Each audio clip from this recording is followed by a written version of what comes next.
This episode is brought to you by Rakuten. If you're shopping while working, eating, or even listening to this podcast, then you know and love the thrill of the hunt. But are you getting the thrill of the best deals? Rakuten shoppers do. They get the brands they love with the most savings and cash back. And you can get it too. Start getting cash back at your favorite stores like Samsung, Expedia, and Sephora. And even stack sales on top of cash back. It's easy to use, and you get your cash back through PayPal or check. The idea is simple. Stores pay Rakuten for sending them shoppers, and Rakuten shares the money with you as cash back. Download the free Rakuten app and never miss a deal. Or go to Rakuten.com to start getting the most bang for your buck. That's RAKUTEN. This episode is brought to you by LifeLock. Not everyone is careful with your personal information, which might explain why there's a victim of identity theft every 5 seconds in the US. Fortunately, there's LifeLock. LifeLock monitors hundreds of millions of data points a second for threats to your identity. If your identity is stolen, a US-based restoration specialist will fix it, guaranteed, or your money back. Save up to 40% your first year by visiting lifelock.com/podcast. Terms apply. This episode is brought to you by Factor. Optimize your nutrition this year with Factor, America's #1 ready-to-eat meal service. Factor's fresh, never frozen meals are dietitian approved, ready to eat in just 2 minutes. Choose from 40 weekly options across 8 dietary preferences like Calorie Smart, Protein Plus, and Keto. Eat smarter at factormeals.com/listen50 and use code listen50 for 50% off plus free shipping on your first box. Factormeals.com/listen50, code listen50. T's and C's apply. Live, Laugh, Larceny discusses true petty crimes that may be disturbing to some. Or could be easy listening to all you psychopaths out there. All stories are based on actual events, but details may vary. Listener discretion is not advised.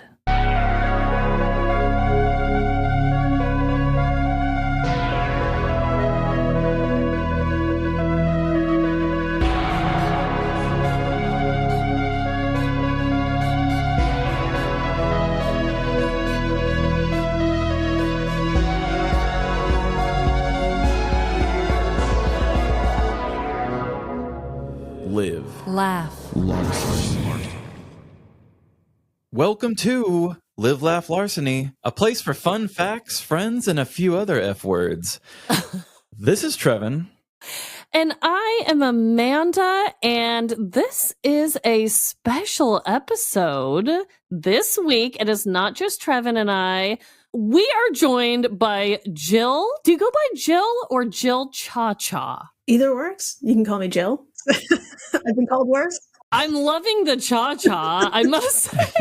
That is my real name. Oh my goodness, really? I love it. It's so festive and makes me want to dance. I love it. Excellent. Thank you for having me. This is so exciting. I'm honored and thrilled, and I just cannot wait to get into all the things. Yay! So I invited Jill to come onto the show because I think I first saw you on Good Pods, which is an indie podcast website where it's sort of like Goodreads, but for podcasts. Mm-hmm. And I always saw you promoting your show and just doing a good job about, spreading the word. And I just love the grind because we were both doing it. It's been a while, but I wanted to do something with our show because we do have a fun fact piece to our show, but it's not the only thing our show is about. And we had our reality TV episode with our friend Madison, and we've kind of had guests that touch on the things that we kind of do. But I was like, we haven't had a good person for fun facts yet. Yeah. And I said, there's nobody better. You came to the right place. Should I just dive into what the show's about? Yes, please Yeah, tell us about your show. Tell us everything. So, Well, That's Interesting is a comedy meets science podcast for weird people that like learning about weird stuff. And that is a huge umbrella. The topics can range wildly. For example, just I think a couple of weeks ago, I covered a medical case about how your corneas can detach. That's terrible. And then a few weeks before that, I dove into some astrophysics and talked about quasars, the oldest known quasars, which are black holes where things come out of either end. I don't even have to insert the comedy there. But It is for nerds and weirdos and people who have a dark sense of humor. Ugh. And it's different every week. I get a lot of submissions from fans of what they want to talk about. So I'll do a deep dive into those stories. If it's science and interesting, I will cover it. So you will never get bored. Wow, that sounds literally perfect for our listeners. I feel like you just described all of us in that. It's a big family. I call the people who listen members of the flock. So you are definitely members of that flock, for sure. Oh, yeah. I love to be in this flock for sure. Yes. I didn't even think about giving you a submission because there was something just the other day I said, I wish somebody would just explain this to me like I was 5 without going to Reddit because I don't really want to do that to hear what other people have to say. But you would have been the person for me to give this to. So I'm going to remember this and come back to you when I figure out what that thing was. Absolutely. Yeah. That's part of the fun is taking something like horribly complex and then I'll do my absolute best to explain it in a way that it's relevant to your life. Believe it or not, detached corneas can be relevant to your life. Oh, yeah. But that is part of the joy in that I don't have a co-host, so I like to talk directly to the audience. I feel like they're my co-host. Oh, so it's a very intimate show. It's very one-on-one and it's 30 minutes. It's quick. There's 2 topics, usually 15 minutes each, and it's a good time overall. So come on by. How did you get into this? Do you have a science background or is this just something that you've always been fascinated by? Are you just a natural curious person at heart? I think just like you and me and everyone, you're just really interested in these things. Like you just like hyper focus on what you find interesting and like you can't stop talking about it. My degree is in writing. Ooh. These topics kind of take a storytelling arc. So we'll do a deep dive as a beginning, middle, and end. You'll meet all the characters of the story. Like this is the kind of stuff I'd bring up at a party because I don't know what else to talk about. So like this will be my small talk is like, you know, did you hear about all the parasites in that guy's eye last week? You know, that that kind of thing. I sure as hell didn't, but I'm already startled. Oh, just wait till we get to the trivia game. That's what our parties here in Missouri are missing. It's that substance. God, our friends are dropping the ball. They're not interesting enough. Yeah. Definitely go and listen, everybody, immediately after this episode. Yes. Oh, yeah. Learn something from somebody who knows something. Yeah. Over here, we just pretend to know things. But yeah, go on over there and check it out. I do my best to sound like I know what I'm talking about. So did everyone bring a dreadful dilemma to share before we jump into a game that Jill created for us? Yes, indeed. Trevin, you want to start us off? I will start us off. Last weekend, Amanda and I and our friend Molly and Emily, we did a movie night for Patreon. And I was kind of heated about a situation because I thought you were going to notice it, but you didn't. We've talked about this before, how you're not the best at picking up things. No, I'm one of the least observant people probably that you know. Yeah.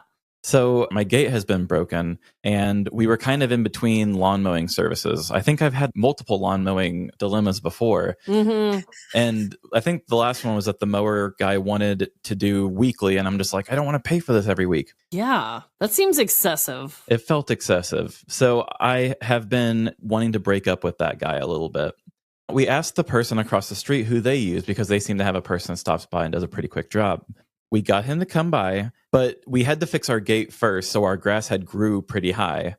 The guy kept kind of like, oh yeah, we'll get there. And I'm getting embarrassed because this grass is getting pretty high. And it's like, am I going to have to mow my own yard? Come on, people, this is terrible. God forbid. Yeah, God forbid. No, he has like a personal vendetta with lawn mowing. It goes deep. And I'm also just so busy. It's an ancient battle. My weekends are for writing. We got this guy to finally come out. He mowed the front yard. It seemed like he couldn't open the gate that I had recently fixed. And he had already went and put the mower back on the back of the truck to leave and was doing some weed eating. And I'm like, no, my grass has been embarrassingly high. You only mowed my front yard. I need my backyard mowed too. So I ran out there real quick and I opened the gate and I ran back in. He had like clocked it.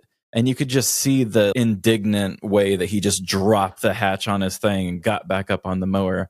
So he goes back, gets in my backyard, because I'm working from home. So the next thing I know, I look up and he's parked it back again. And I'm like, damn, that guy mows a yard really fast. I got up and went back there. He did like 2 strips around my backyard and then left. Was it just too high? Did he explain why? He didn't say why, and I'm sitting here thinking, like, I could already tell the dude was pissed off the way he had to do it again, because it just looks so, I mean, maybe I'm just really dramatic, but Well, it felt so personal. I could see the emotion in the way he cut that grass. ooh. He kind of just went in like a C shape around the perimeter and left a weird little boot heel. That's like, if you were done, wouldn't you have just rounded the boot heel off? But instead, he just like, nah, fuck it, I'm done. And then just turned around and went out. And so it was like embarrassing. My backyard, it looked like I had sort of made a half racetrack in the yard where the rest is like super high. You guys were coming over, you know, we're going to hang out on the back porch for a little bit. And I'm like, is anybody going to say anything about how stupid my yard looks right now? Wait, does it still look like that today? No. I was just out there and I didn't see that. Tail between my legs, I went crawling back to the people that made me pay weekly. So I'm just like, thank you. You did a good job and you didn't leave halfway through. The guy ended up getting back to us and saying that he thought it was high and he didn't have time to worry about it because of rain delays and something else. And I'm just like, you have an excuse of rain delays, but you did that poor of a half job. So we said you fired after day one. He spelled out a C and said, see you later. Yeah. See you next Tuesday. See you next Tuesday. He should have spelled out F you at least in the lawn if he was so mad at you. Man. That would have been more creative. Bitter lawn mowing. That's a business. Yeah. I really saw the dude do the work across the street so many times and said, this dude's efficient. He's quick. I have a thing for efficiency. I used to work in warranty and that just kind of gets me going sometimes. But I thought that I was looking forward to an efficient mow, but little did I know that it was in a hurry. It wasn't efficient. It was just quick and shitty. Well, you live and you learn, Trevin, and I feel as though this will not be your last grass-related dilemma. I have a feeling you're probably right. The battle continues. The battle continues on. The man in his lawn. Wow, he really should have wrote F you. That would have been so funny. That would have been like great content. I mean, what if you paid him just to do stuff like that? Think about it. I'd be into it. Well, I also have a dreadful dilemma I want to share with you all. So my youngest daughter, Winnie, she just turned 3, and yesterday was her birthday party. It was so cute, and the theme of it was teacups and trains. So shout out, we had it at Kansas City Northern Railroad, and it's a mini railroad for kids and adults. It just might be a tight fit. You cannot fit 2 adults in a car together. You have to have your own, but that's fine. I had little teacups and it was like a little tea party with trains, and it was so fun and everything.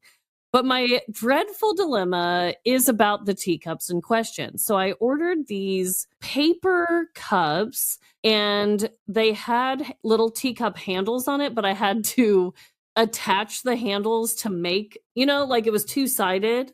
I'll post pictures when this episode comes out. But yeah, so just imagine a little paper cup with 2 flaps, and I had to attach them to make a little teacup handle for everyone. So this is a few days before the party. And I was like looking for my hot glue gun, nowhere to be found, looking for any sort of normal glue, gone. My choices were super glue or tape, which is totally fine. Whatever, I could make one of those work. But I thought, okay, maybe the super glue would be extra sturdy. So I went with that. And what did I go and do? But right when I opened up the lid, I was squeezing the bottle too hard and I got super glue, you guys, all over both of my hands. Like, not just a little drop. Like, I'm talking like a volcano of super glue. And I like caught it all because I was doing it in my office and I didn't want it to get on the floor. And I was just like, and it's hardening and it's getting so tough. And it was so hard to get off. You picked a poor time to touch your face in the middle of your story. You're like, it exploded, and you went like... And then I was stuck like this all day. And I'm just like, God, you touched your face directly after? That's terrible. Okay, well, I'm glad you didn't do that. Honestly, Jill, maybe this would have been a good time for me to call you because you know all about different facts. Maybe you could have given me some tips on how to get the glue off my hands. That's something I haven't covered. I've covered many a story of things getting stuck in people. Not people stuck to things. But that would have been a good one. Yeah, just call me and then we'll try to work it out. Talk it through together. Yeah. Actually, don't call me. You'll get stuck to your phone. I know. After it fully hardened, I was able to Google with like my frozen weird hands. And I was like, help me, SOS. And it said that you could use acetone, which of course I had the nail polish without acetone. I was like, oh, good God. It said you could soak them in soapy water, which I did that with like Dawn dish soap, not sponsored, just saying. Later, I realized you could use olive oil, it said as well. Whoa. But long story short, guys, it took like a day and a half, but I eventually got all the super glue off of my hands. And I just used the tape for the teacups, and the teacups turned out great. So, what a lesson. Truly, guys, don't super glue your hands. It's not funny. It's not cute. It's very startling. I just blame your daughter, honestly. This is all her fault. I know. It could have just been a damn train thing, but it had to be teacups and trains. Come on. I know. Why did I have to go and do that? But yeah, so very dreadful, but it ended up working out. That's great. But Jill, do you have a dreadful dilemma? I think it's one I think we can either relate to, or it's just going to happen to you eventually, because it just happens with time and one's body. My dilemma is really short. It happened last night. So Saturday night, the world's falling apart, right? I'm with the missus and I'm like, let's just crack open a bottle of Prosecco. Let's just enjoy the shit show and have a couple of glasses. And this morning, I feel like I was beaten with a sack of doorknobs. Oh, the hangover. This is not right. It's different now. Yeah, it is different now. It is different. Trevin and I, we can both relate to you, because when I first met Trevin, we used to be out on the town, staying up all night. And now I'll have like one drink and be like, whoa! And then I'll wake up the next morning and be like, oh. It's like having the flu or a cold or something. And I'm like, the injustice of being human. Like if you want to just take a relaxing drink, like it's a fine line between crossing that relaxing line to being sorry the next day, even if you didn't think it was that bad the night before. God damn. I actually last night, Emily they had like an early Cinco de Mayo party. We're recording this on May 4th, but on Friday they had a little party at her work, and they gave her a to-go cup of the margaritas they were serving, and she put it in my fridge. And so I'm like, I guess I'll just drink that weird to-go margarita from your work. Yeah, what? And it was actually like straight tequila. It was very, very strong. Wow. Her work knows how to party. Yeah, they actually do. They do have beer Fridays a lot in their main lobby. Woo! Sign me up. That's what I always thought. But yeah, that's so. I feel your pain a little bit too. The hangovers hit different. Acura's all-new ADX, a compact SUV that isn't just built for one thing. It's precision-crafted for everything. To escape the grind with available all-wheel drive. To go with your flow with available Google built-in. Hey Google, turn it up. Okay, turning up the volume. And crafted to be heard with an available Bang & Olufsen premium sound system. The all-new Acura ADX, crafted to match your energy. Acura, precision-crafted performance. Take your vibes and go, go, go, go. Google is a trademark of Google LLC.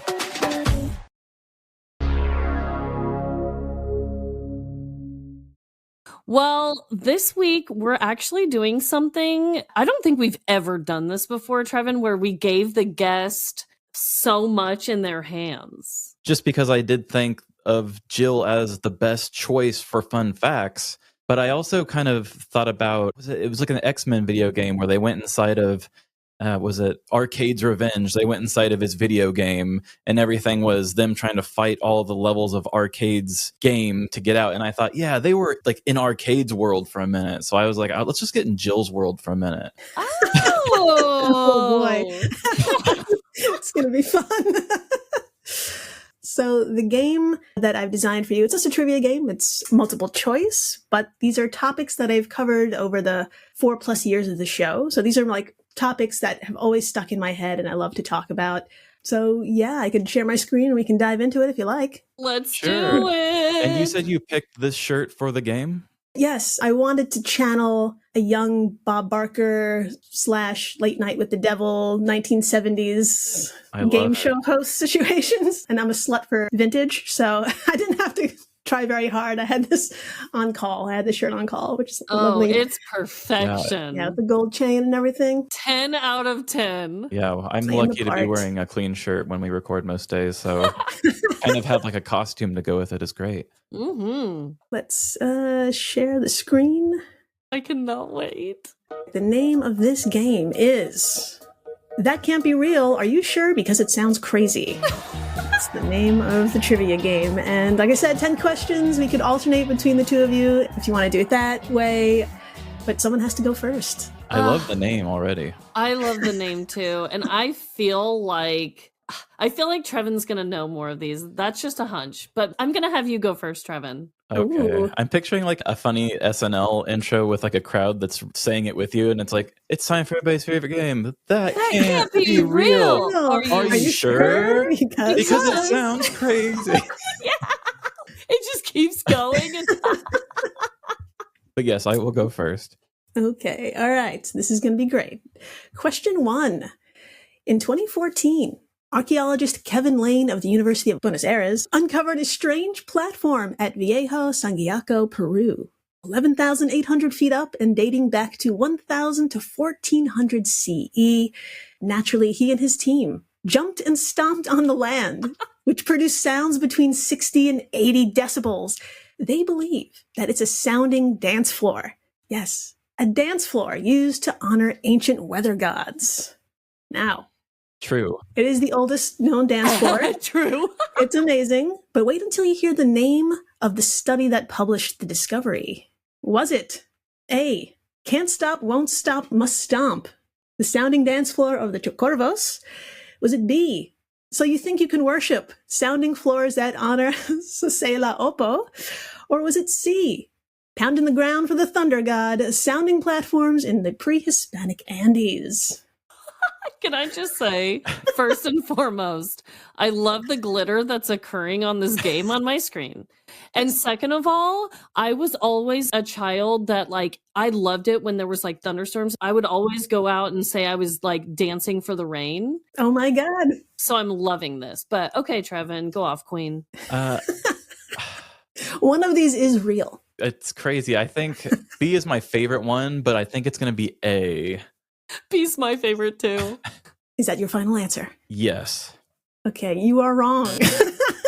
Sorry. Damn, It is C, Pounding the Ground for the Thunder God, sounding platforms in the pre-Hispanic Andes. Wow. That's going to be what anybody asks me, what are your plans this weekend? Pounding the ground for the Thunder God. 1,000%. And have no follow-up. Don't even answer what you mean It's by that. anyway, what you up to? All right. Are you ready for question 2? Are we doing this? Whew. Got this, Amanda. I'm ready. Here we go. African giant pouched rats may sound horrific, but they're actually life-saving heroes. Volunteers, researchers, and the workers of the nonprofit Apopo train them to detect landmines, tuberculosis, and items of the illegal wildlife trade using scent. It's fucking amazing. Yeah, what? But I believe this is their true skill.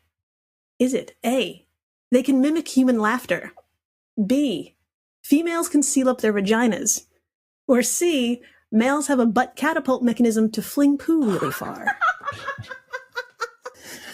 Again, one of these is real. I love them all. Goodness gracious. Isn't it wild that it could be any of these? How is this so difficult for me? Butt catapult. That could be so real. No matter what happens, I have to continue living in a world where one of these are true now. Oh my God. I really want it to be B. So I'm going to go with B. You are correct.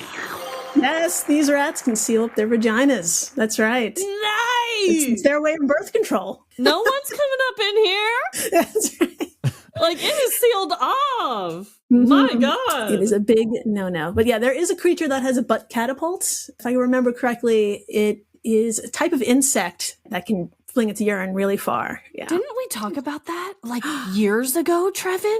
Maybe. A flinging It does insect sound familiar. flinging poo?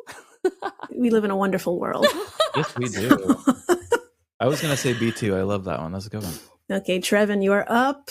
Question 3, narwhals, the unicorns of the sea. I love these fuckers. They are widely known for their long spiral tusk, which is really an elongated tooth filled with thousands of sensitive nerve endings, and male narwhals have been observed rubbing each other's tusks, a behavior known as tusking. Okay, why? Like, no judgment, but okay, why? You get it. Is it because researchers believe A, the tooth acts as a big old fighting stick? Is it B, the tooth acts as a way to convey directions around ice flows? Or is it C, homoerotic manscaping, as rubbing the teeth together most likely feels good and helps scrape off parasites? That's a beautiful. I know. It just feels so option. good for the world that I want to live in. So let's just go with C. Let's do it.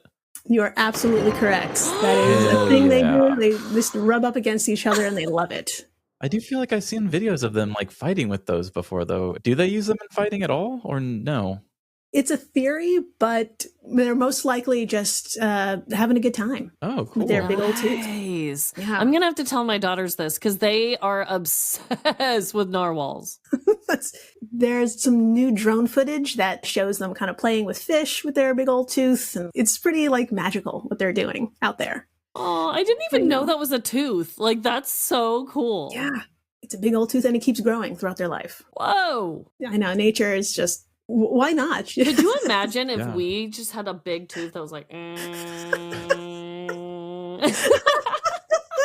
At least it wouldn't affect the way they talk because it's not like in their mouth. Yeah, that'd be very inconvenient for communication for us. Mhm. Tough podcasting situation. Mhm.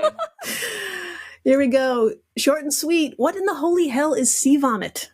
Is it A, exactly what it sounds like, the accumulated puke of large ocean creatures like whales and orcas? Is it B, a colorful nickname given to cruise ships by environmentalists? Or is it C, sack-like gelatinous filter-feeding animals that form large, colony-like mats across the seabed? It's invasive. It is much bad. Oh, much, much bad. I don't know. I have a feeling it might be the simplest answer, maybe being A? Isn't it my turn? Oh, I thought it was mine. Sorry, Trevin. Reminds me of our 420 episode when you tried skipping like 2 segments on me. I was like, anyway, and we're out of here. And you were like, we are halfway through. I was like, oh, my bad, boo. Don't take what I say. I feel like it's B. I just want to be crazy and say B. It's close. It's going to be C, though. It is C. They are sack-like, nasty-looking things. We were both wrong. Yeah. I got it wrong even when it wasn't my turn. And they're much bad. Much bad. Much bad. Yeah, much invasive, much killy. Not good. You can go now if you like, Amanda. If you want. I'll take a whack at it. Might as well. Question 5. A study published in the journal American Physical Society back in December of 2023 has shown at least one kind of human cell does give off a frequency. So yes, vibes are real. Some living human cells have resonant frequencies or rates at which they naturally oscillate if the conditions are right. Which human tissue was sampled to make this discovery? Was it A, living tissue from the brain of one of the researchers' mothers? Was it B, a single living human breast cell? Or C, a single living cell from a human ass cheek? Oh, the words used. I love it. Can I just say, you have a very soothing and informative voice. Oh, and thank the you. fact that you're just reading like a human ass cheek, like so seriously, like that is an art. Thank you. Very our vibe. I'm honored and blushing. It is very much our vibe. I'm feeling the vibe through our living cells at this moment. Which cell is it, though? I'm going to go with B. You're absolutely correct. You're killing it. It is a boob cell. Because I was feeling it in my breast, you know? I really was. I could feel it in the lefty. So there's just so many jokes. I don't even know where to begin with the boob jiggle. It's yes. So boobs do give off frequencies. We all know. Nice. Here we go. Question 6. Okay, so this is actually a crime one. So Maybe you've heard of it, and maybe not. Dubbed the woman without a face, this suspect led authorities in Germany, Austria, and France on a maddening chase to solve over 40 separate crimes, each more horrific than the last. Her DNA was found at every crime scene over the span of 16 years. In the most peculiar case, in 2005, a man shot his own brother with a .765 caliber pistol, but it was her DNA found on one of the bullets. So, in 2009, the case got a new lead and was finally closed for good. Who was the woman without a face? Was it A, a member of the British intelligence agency MI6? Was it B, a retired member of the CIA? Or was it C, a woman working in a packing center specializing in medical supplies? It was all down to DNA contamination of the evidence bags and swabs. Ooh. I believe I have heard of this one, like in passing, but I think it's C. Nailed it. It is C. It was all a wild goose chase over 16 goddamn years. Holy shit. I had never heard of this at all. It's so interesting. It is worth looking into. It is insane. It was all just sloppy police work. Wow. They're like, Nancy, we told you not to put your finger inside the evidence bags. She had glue on her hands. She couldn't help it. All right, coming up on question 7. Off Western Australia's southern coast last March, marine biologist Jenna Tucker and other whale watchers observed a pod of orcas hunting a pod of sperm whales. What defense did the sperm whales use to escape death? Was it A, the group formed a circle and together expelled a cloud of diarrhea, a punado, if you will?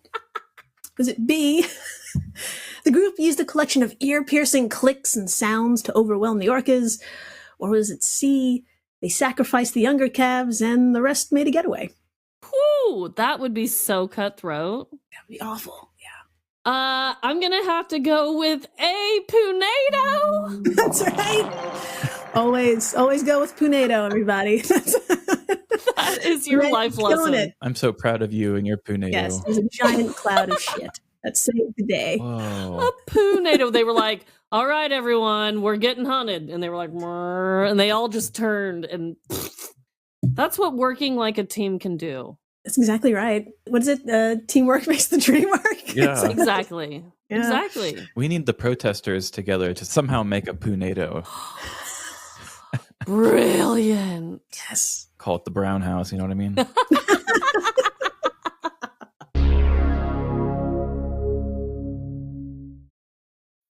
This episode is brought to you by SelectQuote. Life insurance can have a huge impact on our family's future. With SelectQuote, getting covered with the right policy for you is simple and affordable. SelectQuote's licensed insurance agents will tailor your experience to find a life insurance policy for your needs in as little as 15 minutes. And SelectQuote partners with carriers that provide policies for many conditions. SelectQuote. They shop, you save. Go to selectquote.com/SpotifyPod today to get started.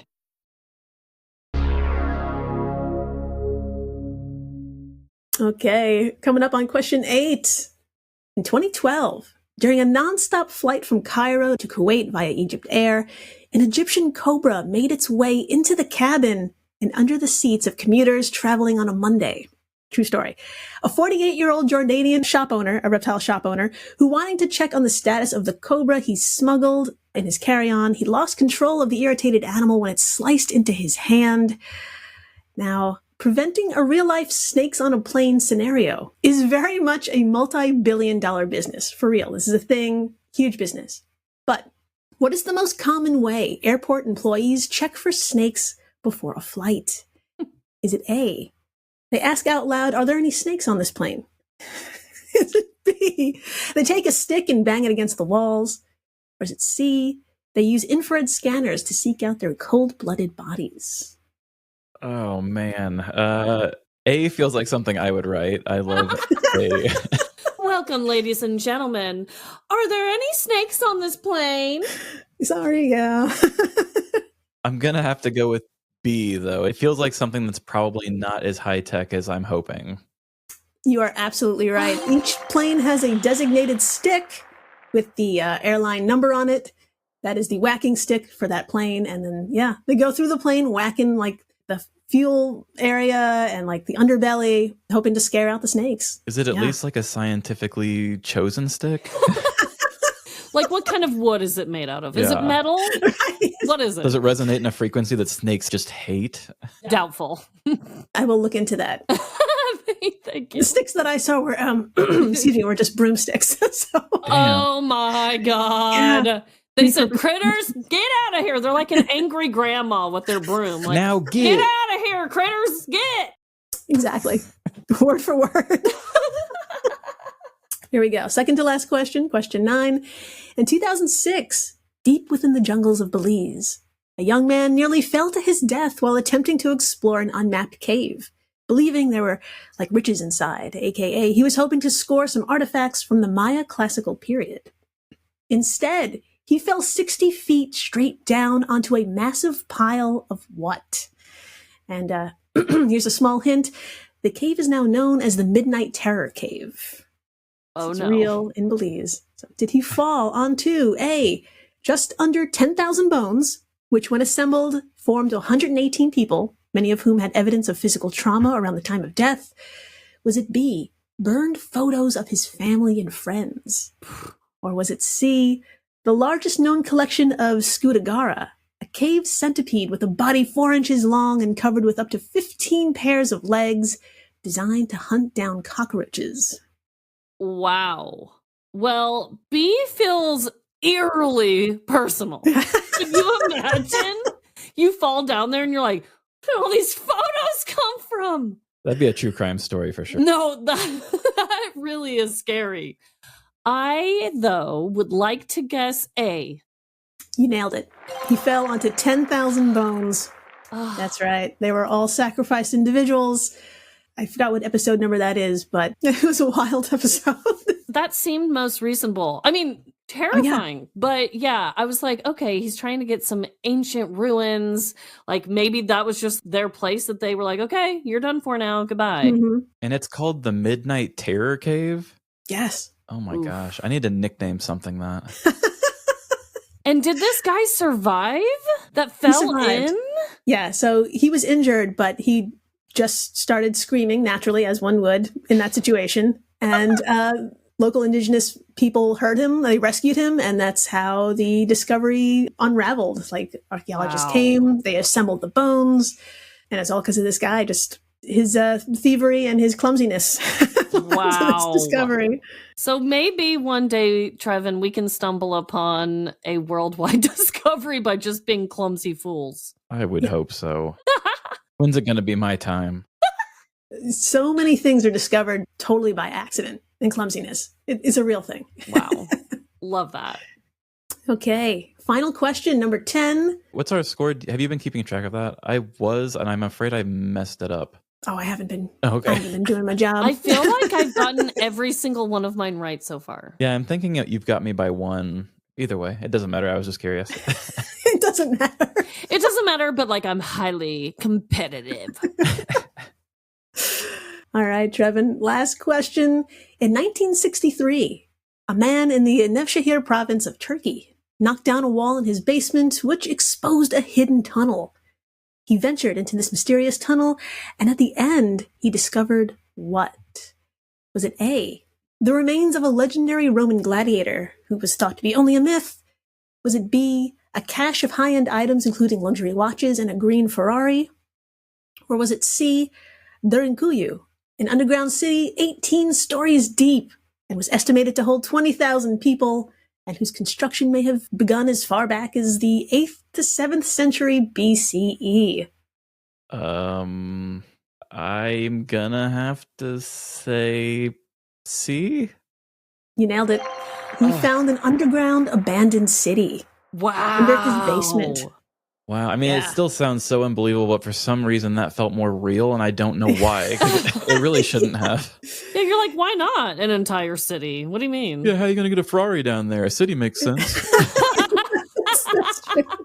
City? Totally. But car, no. No way. That's pretty cool. That was the game. We are all winners. Wow, that was very informative. I'm still shooketh over the fact that a narwhal has a giant tooth sprouting out of their head. Yeah, there was so much good information. That is definitely the easiest one to hold on to, is that big tooth, but so much good stuff. I know. Why is that one my favorite? Why? They're just so cute. And the fact that this nature was like, you know what this little chonker needs is just a giant tooth coming out of its face. Right. Just like, thank you. Yeah, thank you so much, nature. What a gift. You the real MVP.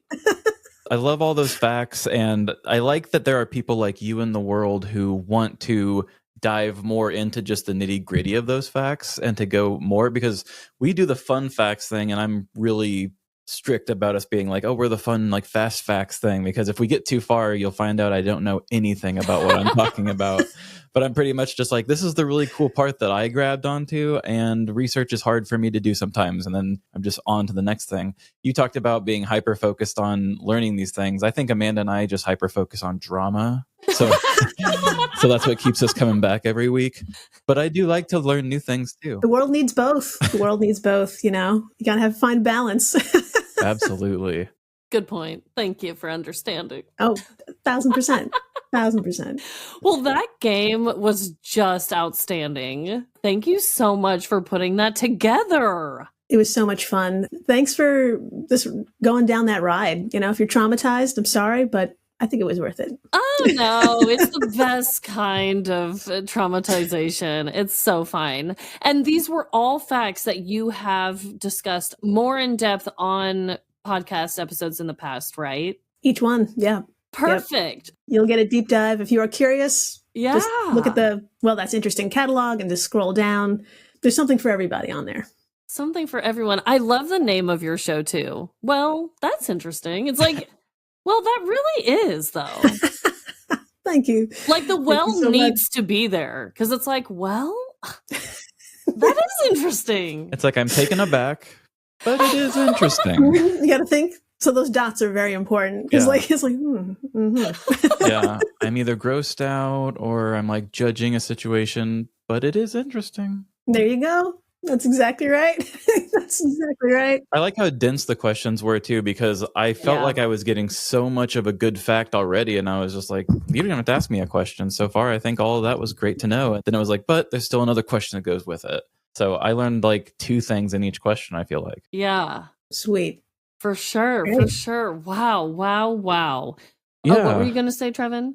Well, I was just going to say, I know you just said about checking out your catalog for any certain episodes, but if you want to plug your show one last time, well, that's interesting. Anything else you want people to check out for you? Now's your time. Absolutely. You can find Well, That's Interesting everywhere you listen to podcasts, wherever you listen to this one right now, this amazing show.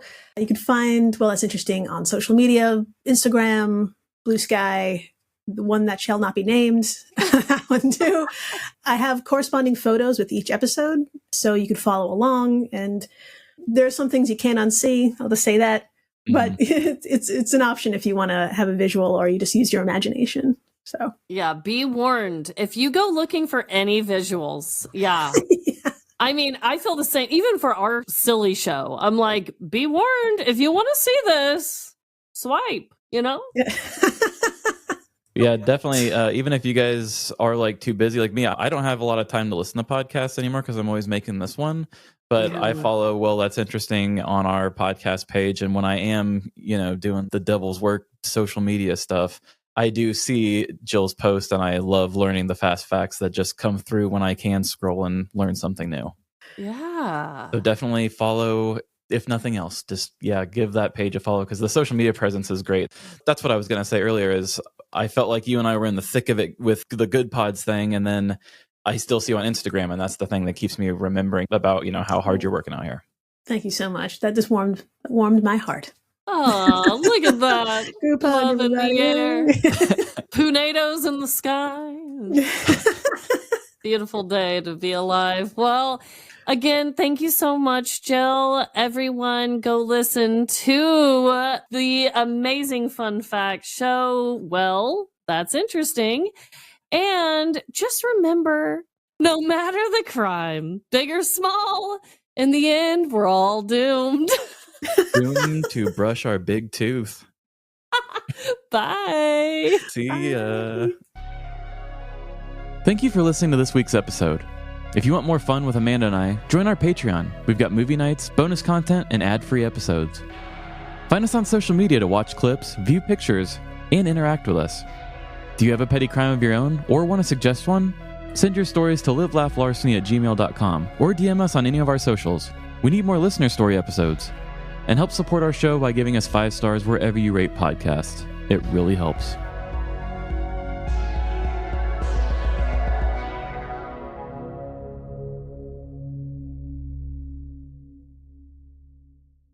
And just remember that no matter the crime, bigger and when have I ever messed up the outro, Trevin? You judged me in the beginning, and now I know. That's my karma. Big That's and my small. karma. Big and small, y'all. No. Oh my lordy lord. Okay, rewind. Just remember, in the end, big or small. Wait, what am I saying? Trevin? Is this blooper? Oh, you know it is. This is going to be like our best one, too, I think.